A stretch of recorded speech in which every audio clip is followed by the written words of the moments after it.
Hola a todos, espero la estén pasando bien en este día. Imaginen ser una mujer joven que se dedica al oficio más antiguo del mundo.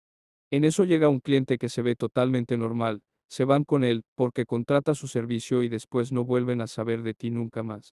Esta es la historia de Gary Leon Ridgway. Parecía una persona bastante normal.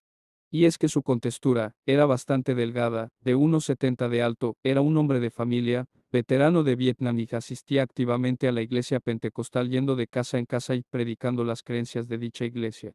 Pero en 2003, después de casi 20 años desde su primer asesinato, Gary Leon Ridgway enfrentó un juicio por la muerte de 48 mujeres. Ridgway fue confesando más y más crímenes y con el tiempo llegaron a una cifra cercana a las 100. La mayoría eran prostitutas entre 15 y 35 años. Sin embargo, nadie lo tenía en la mira, excepto el sheriff Dave Reichert, quien siempre sospechó de él, no obstante, no encontraba pruebas suficientes para culparlo. Las apariencias engañan. Gary Leon Ridgway nació en Salt Lake City, capital del estado de Utah, Estados Unidos, el 18 de febrero de 1949. Ya desde su infancia, presentaba conductas irregulares, pues su madre era bastante estricta y él, de niño, se desquitaba maltratando y matando animales. Además, a los 14 años intentó atacar con un cuchillo a un vecino que tenía 6 años. En la escuela le iba bastante mal y la mayoría de sus compañeros no se sentían cómodos con el adolescente. Al terminar la secundaria, se casó con la única compañera de colegio con la que pudo entablar una relación, aunque duró solo un año y después de separarse, Ridgway se enroló en la marina y pasó un año en Vietnam. Volvió de la guerra más sociable y sin arranques violentos. Intentó incorporarse a la policía, pero fue rechazado, por lo que consiguió trabajo haciendo chapa y pintura en una fábrica de camiones. En su tiempo libre, empezó a ir a la iglesia pentecostal e incluso, se pasaba horas tocando timbres para difundir el mensaje del Señor. Ya era 1973 y con 24 años, conoció a su segunda esposa Marcia Winslow, con la que tuvo a su primer hijo. La mujer después contó que uno de los grandes problemas que tenía con Ridgway era su desenfrenado deseo sexual, pues, él quería mantener relaciones sexuales varias veces por día, pero ella no. Así fue como, para llenar su deseo, comenzó a buscar prostitutas durante las noches. El modus operandi del asesino de Green River. Ridgway buscaba en las zonas donde sabía que encontraría prostitutas, después de varias horas de buscar entre las mujeres y buscaba a las que sabía que podía dominar fácilmente, hacía subir a las mujeres a su auto. Una vez arriba de su auto, las llevaba en zonas lejanas y donde sabía que no habría nadie, abusaba de ellas y después las estrangulaba. A algunas de ellas inhumanamente abusaba de ellas, después de estar desvividas. Los cadáveres los repartía por los bosques cercanos, al río Green, al sur de Seattle. De ahí nació el nombre el asesino de Green River. En otras ocasiones, los enterraba u ocultaba entre arbustos. Fue así como, a mediados de 1982, la policía empezó a encontrar cadáveres de mujeres en los bosques. Las víctimas tenían entre 15 a 35 años y casi todas ejercían la prostitución en la zona.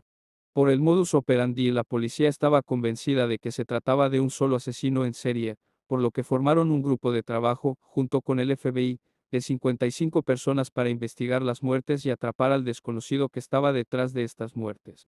En 1986 ya eran más de 20 víctimas y la policía detenía e interrogaba a distintos sospechosos.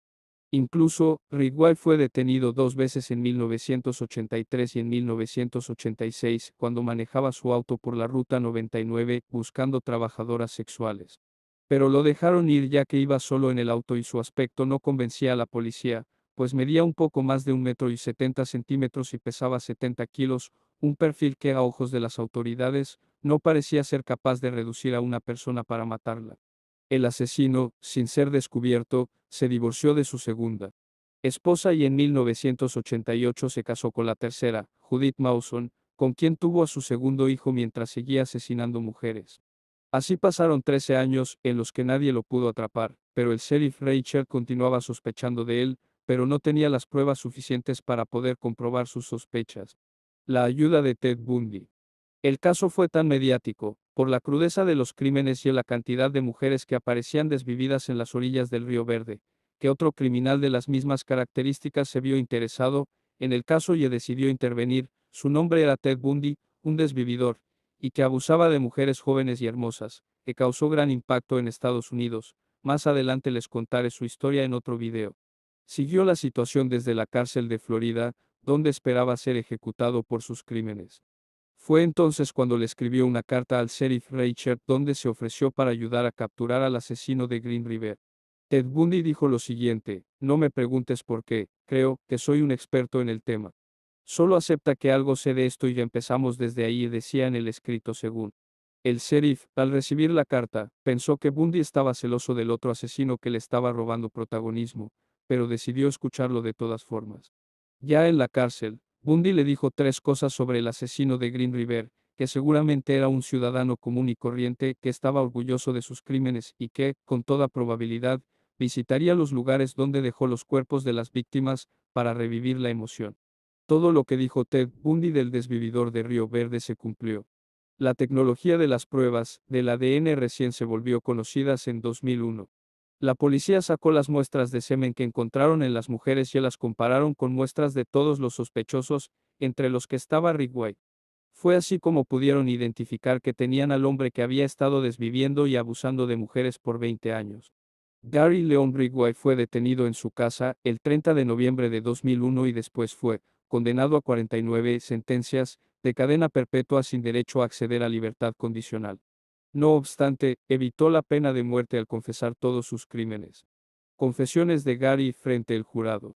Durante el juicio, Gary Ridgway se mostró siempre frío y casi indiferente sobre lo que ocurría a su alrededor.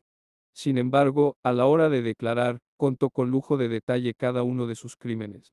Maté a tantas mujeres que ya ni podía llevar la cuenta. El plan era asesinar a todas las que yo considerara prostitutas, porque sabía que podía matar a tantas como quisiera sin que me agarraran. Nadie denunciaría sus desapariciones, explicó como si estuviera relatando su método como si fuese otra cosa sin importancia. Otra parte de mi plan fue el lugar donde coloqué los cuerpos.